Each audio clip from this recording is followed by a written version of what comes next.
நீங்க சொன்ன மாதிரி அந்த அரசியல் ஞாபகம் ட்ரெய்லர்லயே வந்து அந்த வண்டி மேல நின்று பிரச்சாரம் பண்ற மாதிரி ஒரு ஷாட் ஒண்ணு வருது. அப்போ நீங்க சொன்னீங்களே அடிச்சுக்கிட்டோம், இது ஷூட்டிங்ல தான் செத்து போனா இந்த 30 பேருன்னு, 40 பேரா ஷூட்டிங்கில் செத்தான்னு தான் நம்ம சொல்லிட்டு இருக்கோம். ட்ரோன் வச்சு அதுக்காக தான் அந்த ரியல் க்ரௌடை வச்சு எடுத்து படத்தில் சேர்க்கணும் தான் எடுத்தாங்க, செத்துட்டான்றது தான் நான் சொல்லிகிட்டே இருக்கோம். எப்படி தைரியமா வைக்கிறாரு? இவ்வளவு தூரம் கேஸ் எடுத்துட்டாங்க இல்லைங்க, இவ்வளவு தூரம் கேஸ் போகுது. நான் என்ன கேட்குறேன்னா, இவ்வளவு தூரம் சொல்றாங்க, இவ்வளவு தூரம் எல்லாம் கேஸ் போயிட்டு, ஆனால் என்ன பண்ணுவாங்கன்னா இதை கிராஃபிக்ஸில் அதை பேஸாக வச்சு கிராஃபிக்ஸாக மாற்றிடுவாங்க. புரியுதா உங்களுக்கு? ரியலை காமிக்கிறதுக்கு தான் எடுத்தாங்க. ஆனால் செத்துட்டான்றது கேஸ் ஆயிருன்றதுனால என்ன பண்ணாங்க, உலகத்துல அந்த ஷார்ட்ஸ் அப்படியே கொடுத்து அதை பேஸாக வச்சு கிராஃபிக்ஸில் மாற்றி விட்டுருவாங்க. ஆமாண்ணே, நீ உலகத்துல எல்லாருக்குமே தெரியும் ஏஐ கிரியேட் பண்ணணும்னா சோர்ஸ்னு ஒன்று வேணும். ஆமாம், இப்போ நான் வந்து எம்ஜிஆரோட ஏஐ கிரியேட் பண்ணணும், நான் எம்ஜிஆர் மாதிரியே ஒருத்தர் சும்மாடி நடந்து வந்து இப்படி எல்லாம் கையெல்லாம் வச்சோம்னா அதை உருவத்தை மாற்றி பண்றது இல்லையா? அப்போ சோர்ஸ் இதுதாங்கிறது தெரிஞ்சிருமே. சோர்ஸ் தெரிஞ்சிட்டு போகுது. இப்போ என்ன இருக்கு, முட்டாள்களுக்கு தெரியாதுல்ல, தற்கொலைகளுக்கு. இது எப்படி அதை இவ்வளவு ஓப்பனா அதை செய்ய முடியுது? அப்ப என்னதான் இதில் தான் மாட்டுவாங்க. நீங்க வந்து இப்போ விட்டுருவாங்க போலீஸோ சிபிஐயோ, இது எல்லாத்தையும் எடுத்து வச்சுட்டு எப்போ தாளிக்கணுமோ அப்போ தாளிப்பாங்க. நீ ஷூட்டிங் நடத்திட்டு 40 பேரை சாவுக்கு காரணமாக இருந்துட்டு நீங்கள் வந்து கதை விட்றியா அதிமுகன்னு அப்படின்னு சொல்லி எல்லாத்தையும் எடுத்துருவாங்க. அதுக்கான டாக்குமெண்ட்டை கொடுப்பாங்க. கேஸ் வரும்போது தமிழ்நாடு கவர்மெண்ட்டும் கொடுக்கும், அது ப்ரூவ் பண்ணுறதுக்கு எல்லாருமே கொடுப்பாங்க. அதுதான் இப்போ அங்கே போய் மாட்டிட்டாங்க மத்திய அரசில். அவங்க வச்சு செய்வாங்க. அதுக்கான காலம் வரும்போது எல்லாத்துக்கும் காப்பாடிப்பாங்க. இல்லை, ஒருத்தருக்கு எவ்வளோ பெரிய தைரியம் அப்படின்னா, எனக்கு அந்த வகையில் வந்து உண்மையிலேயே அதை சாதாரணமாக எல்லாத்துக்கும் அமையாது. அதாவது நம்ம என்ன செஞ்சாலும் என்ன பண்ணாலும் பார்க்குறதுக்கு ஆடியன்ஸ் இருக்காங்க.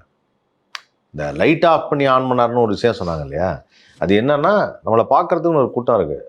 நம்மளை குறமாளி கூட்டத்தில் நம்ம வித்தை காட்டுவோம், அவ்வளோதான். நம்ம குறை சொல்லுவோம், நம்மளெல்லாம் குறை சொல்ல மாட்டாங்க.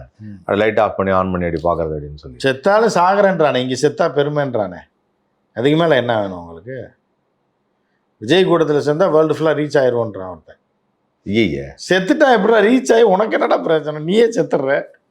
பார்க்கலையா நீங்கள்? ஒருத்தர் பேட்டி கொடுக்குறாங்க, வீட்டில் செத்தா யாருக்குங்க தெரியும், இங்கே வந்து செத்தா வேர்ல்டு ஃபுல்லாக தெரியுதா இல்லையா? செத்தா செத்துட்டு போகிறாங்க இங்கே வந்து அப்படின்ட்டு. அப்போ நீங்கள் என்ன பண்ணுவீங்கன்னு. ஸோ அந்த மாதிரி தற்கொலை கூட்டம் இருக்க வரைக்கும் நீங்கள் தற்கொலை தலைவன், தற்கொலை கும்பல், தற்கொலை கூட்டம் இருக்க வரைக்கும் நீங்கள் இப்போ பார்த்தா இப்போ தேட்டரில் வேற சொல்லியிருக்கிறாங்க. திருப்பூர் மணி அவர் சொல்லியிருக்காரு, தேட்டர் உரிமையாளர் சங்கத்தில் 70% ஸ்டே கேட்குறாங்களாம். அது கேட்டதுனால அவன் சொன்னானா இல்லைங்க அது முடியாது அப்படின்னாலாம். அதுக்கு அவரே சொல்லியிருக்காரு, நாங்கள் முடியாதுன்னு சொல்லியிருக்கோம். இப்போ கடைசியாக என்ன சொல்லுவாங்க, நாங்கள் தேட்டர் கொடுக்கலன்னு சொல்லிடுவாங்க, எங்களை தடுக்கிறாங்கன்னு சொல்லிடுவாங்கன்னு அவரே சொல்லியிருக்கேன். இவங்க கொள்ளையடிக்கிறதுக்கு அடுத்த மேலே பழியை போட்டு தேட்டர் கொடுக்கலன்றது சென்சார் லெவலில் நீ வைக்கிற டைலாக்கு உன்னை எப்படி நீ ப்ளூ ஃபிலிம் எடுப்ப, உனக்கு சென்சாரில் உடனே வாப்பான்னு கூப்பிட்டு கொடுத்துருவாங்களா? இதுதான் போயிட்டு இருக்கு இந்த உலகம். இந்த படத்தோட ப்ரொடியூசரை பற்றி என்ன நினைக்கிறீங்க? அதாவது 4 வாட்டி ரீமேக் ஆகி வந்த ஒரு கதையை காசு கொடுத்து வாங்கியிருக்காரு பகவந்த் கேசரி. இல்லை, நான் என்ன சொல்கிறேன்னா, இவங்களோட கான்செப்ட் பேசிக் நான் இருக்குன்னு உங்களுக்கு சொல்லியிருக்கேன், வேறு ஏதாவது சேனலில் சொல்லியிருக்கேன். என்ன அப்படின்னா, நீங்கள் மொத்தம் 200 கோடி பேர் இருக்கான் இந்த உலகத்தில். தமிழ் மக்கள் 7-8 கோடி பேர் இருக்கான். இதில் ஒருத்தன் மருந்து குடிச்சு சாகிறதுனால இந்த உலகத்துக்கு எதாவது மாற்றம் வரப்போதா? ஒருத்தன் மருந்து குடிச்சு சாகிறான், இல்லை திடீர்னு சூசைட் பண்ணி இறந்துடுறான், இல்லை அழிஞ்சு தெருவுக்கு போய் பிச்சை எடுக்க போயிடுறான், ஒரே ஒருத்தன் இந்த உலகத்தில். மாறாது. அவனால் ஏதாவது பிரயோஜனம் இருக்கா? அவன் செத்ததுனால ஏதாவது மாற்றம் வரப்போதா? அதுவுமே வராது. ஆனால் அவன் காசில் ஒரு படத்தை எடுக்கிறோம், ஒரு 300 கோடி இல்லை எடுக்கிறோம், எத்தனை பேர் சந்தோஷமாக இருக்கான்? ஒரு 50 லட்சம் பேர் பார்த்து சந்தோஷப்படுறான்ல. அப்போ அந்த சந்தோஷத்துக்கு விலை தான் அந்த 300 கோடி. அந்த 300 கோடி செலவு பண்ணி ஒருத்த படம் எடுத்து சூசைட் பண்ணி செத்துட்டான்னா அந்த நாய் செத்துட்டு போகுது. புரியுதா உங்களுக்கு?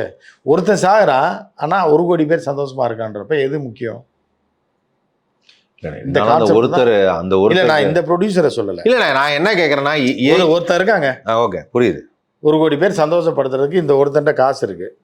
அந்த காசை பிடிங்கி நம்ம கொஞ்சம் எடுத்துக்கிட்டு மீதியை படமாக எடுத்து இவனை பூரா சந்தோஷப்படுத்திட்டு போவோம். செத்துட்டு போகிறான். ஒருத்தன் சாகிறதுனால என்ன இருக்குது? யாருக்கு இந்த உலகம் நின்ற போதா, இது பண்ணுற போதா? 1 கோடி பேர் சந்தோஷமாக இருக்கான்ல, கொண்டாடுறான்ல, அவனை சந்தோஷப்படுத்துறதுக்கு காசு வேணும்ல. அப்போ இவன் இந்த இழிச்சவாயன் தரேன்றான், அவன் செத்துட்டு போகிறான். இப்போ என்ன இருக்குது? அழிச்சிட்டு போகிறான். பாதி காசு எடுத்துடுறான்ல. அது கேரண்டி இருந்தாலும் 300 கோடி செலவு பண்ணுறான்னா 100-150 கோடி வந்துடுது. 150 கோடி தானே போகுது. போனால் போயிட்டு போகிறான் அப்படின்னா அதை வச்சு பொழைச்சா பொழைக்கிறான், இல்லை செத்தா சாகிறான். யாரோ ஒருத்தர் ஒரு கன்னடத்துலேருந்து நமக்காக ஒரு ப்ரொடியூசர்னு ஒருத்தர் வந்திருக்காரு, தமிழ்நாடு மலையாளமோ தெலுங்கோ. அவங்க என்ன பார்க்குறதுன்னா, நாங்கள் வாழ்நாளில் ஒரு பெரிய படம் எடுத்துட்டோம் அப்படின்னு நேமக்காக ஜம்பத்துக்கு வர்றது தான். பணம் வராதுன்னு தெரியும், இவ்வளோ வசூல் வராதுன்னு தெரியும். அவர் யார் தெரியல, விஜய் வச்சு படம் எடுத்தவர் அப்படின்ற கடைசி படம் அவர் தான் எடுத்தார். முன்னாடி இப்போ மொதல் படம் அவர் தான் எடுத்தார், மூணாவது படம் அவர் தான் எடுத்தார். எனக்கு இன்னும் விஜய்க்கு கடைசி படம் மாதிரி தெரியல, எச்சினோ அதுக்கு ப்ரொடியூசருக்குலாம் கடைசி படம். ப்ரொடியூசர் கடைசி படம் தான், அதில் மாற்றுக்கிறதே கிடையாது. விஜய் கூட அந்த டைலாக் சொல்லியிருக்கேன், நான் திருப்பி வருவேன். அது என்னது, நான் முடிஞ்சிட்டேன்னு நினைக்கிறேன்.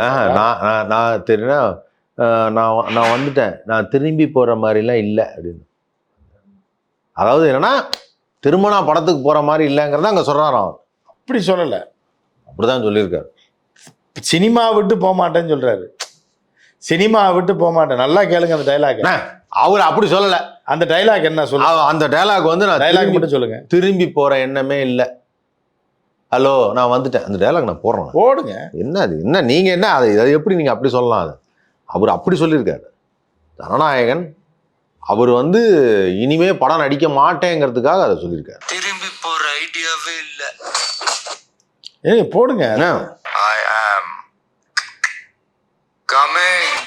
இதுதான் நான் சொன்னேன், திரும்பி போற ஐடியாவே இல்லை, ஐ ஆம் கம்மிங்.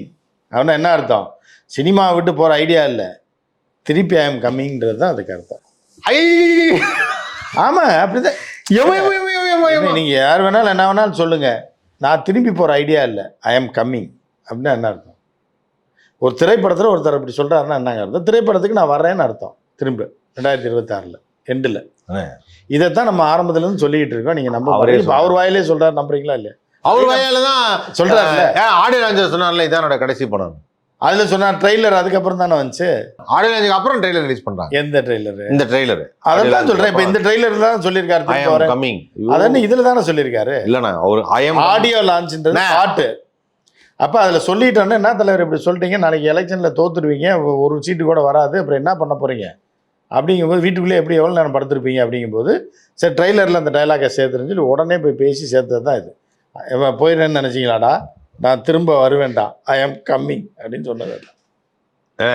அதுதான் 2027 பேசுவோம் நம்ம, வராரா இல்லையா. நான் அதுக்காக என்ன ஒரு வருஷம், ஆமா ஒரு வருஷம் வெயிட் பண்ணி பாருங்க வராரா இல்லையா. இந்த மேட்டர் அப்ப பேசுவோங்கிறீங்க 2027 அப்படி சொல்லுங்க. நான் 2027 பேசுவோம்னா இது எப்போ அலை எப்போ ஓயிருது, எப்போ நான் காலம் நினைக்கிறது வந்துருவாரு. பிப்ரவரியில டூர் வேர்ல்டு எங்கேயா போயிட்டு வந்து ஆக்டிங் அடுத்த படம் போடும். ஒரு ரெஸ்ட்டுக்காக தான் அவர் சொல்லியிருக்காரு, ஒரு ரெஸ்ட் எடுக்கணும். இச்சுவினாதிட்டே சொல்லியிருப்பார், சரி அடுத்த படம் நம்ம பண்ணுவோம், அந்த கேசரி சீரியல் அவன தெலுங்கு படம், ஒரு கதையை எழுதி வை பார்க்கலாம் அப்படின்னு. எனக்கு தெரிஞ்சு எச் வினோத் இனிமேல் வரமாட்டேன். எச் வினோத் அவருக்கு நல்ல ஆப்பர்ச்சுனிட்டி பேமெண்ட் கொடுத்துருவாங்க. இல்லை எச் வினோத் ஆக்சுவலாக வந்து கதை எழுதணும்னா நல்லாவே கதை எழுதி அவர் பண்ணிவிடுவாங்க. எச் வினோத் வந்து எக்ஸலன்ட் டைரக்டருங்க. ஆமாம், ஆனால் சிக்கிற இடத்துல என்ன பண்ணுறது, இனிமே விலகிடுவாங்க. விலகிடுவாப்பில் இருந்தாலும் கடைசி படம்ன்ற சாதனையை படைச்சிட்டாப்புல. இல்லை இதோட விஜய் முடிச்சு வைக்கிறோன்ற மாதிரி. இந்த படம் ஓடுதோ ஓடலையே நிச்சயமாக எச் வினோத்துக்கு அடுத்த படம் இருக்கும், அது உண்டு. ஆனால் திருப்பி விஜய் வரும்போது கூப்பிட்டா என்ன பண்ணுவீங்க? அதுக்கு தான் விஜய் விவரமாக என்னன்னா, பழைய நல்ல டைரக்டர் இருக்காங்கல்ல, ஏங்க அப்போ பார்த்தா இவரை கூப்பிட்டுருக்கணுங்க. பிஜேபியில் இருக்கார், யார் திருப்பாச்சி பொள்ளாச்சி பேரரசை கூப்பிட்டுருக்கணும்.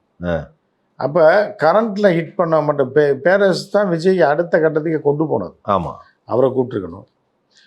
துல்லாத மனம் துள்ளும் டைரக்டர் கூப்பிட்டு, இவங்களெல்லாம் கூப்பிட்டுருக்கணும். எல்லாத்தையும் ஒரு 10 டைரக்டர்னாலும் கூப்பிட்டுருக்கணும். Turning point.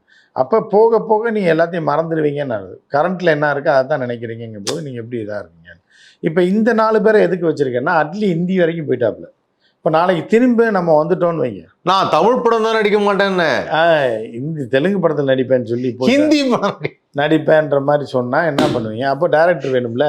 அதுக்கு தான் இந்த டைரக்டர் அஸ்கா போட்டு வச்சுக்கிறது. இந்த 5 பேரை இப்போ கரண்ட்டில் டாப்பில் இருக்காங்கள படத்தில் கூப்பிட்டுக்கிட்டு, அதான் அட்லி வேற இப்போ சன் பிக்சர்ஸ்க்கு படம் பண்ணுறாரு. அதான் அவர் வந்து இப்போ அந்த படத்தில் இப்போ கேமியோ ரோலில் வந்து விஜய் வருவார்னு, அல்லு அர்ஜுன் நடிப்பில் வருங்கூடிய படங்களில் கேமியோவில் விஜய் நடிப்பார். ஸோ இந்த மாதிரி அந்த மாதிரி ஒரு 5 டேரக்டர் அஸ்கா போட்டு வச்சுருக்காப்புல. இப்போ 2027 நம்ம வந்தோம்னா இந்த 4 பேரில் யாராவது ஒருத்தர் நமக்கு உதவணும். இவங்களையும் கழட்டி விட்டோம்னா நம்ம தெருவுக்கு தான் போகணுன்ட்டு ரெடி பண்ணிகிட்டு இருக்காப்புல. ஸோ பார்க்கலாம், நம்ம வெயிட் பண்ணி. வெயிட் பண்ணி பார்ப்போம். சரி, ஓகே, சூப்பர். ஜனநாயகனுடைய ட்ரெய்லர் பார்த்தே இவ்வளோ பெரிய கதை சொல்லியிருக்காருன்னா அப்போ அந்த படத்தில் எவ்வளோ பெரிய கதை இருக்கும் அப்படிங்கிறத நம்ம விரைவில் பார்ப்போம். பார்த்துட்டு அதுக்கப்புறம் நிறையா அதை பற்றி பேசுவோம். அண்ட் கூடிய விரைவில் நம்ம வந்து பராசக்தி பற்றியும் பேசுகிறோன்னு, அதையும் நம்ம அடுத்ததாக பேசுவோம். நன்றி.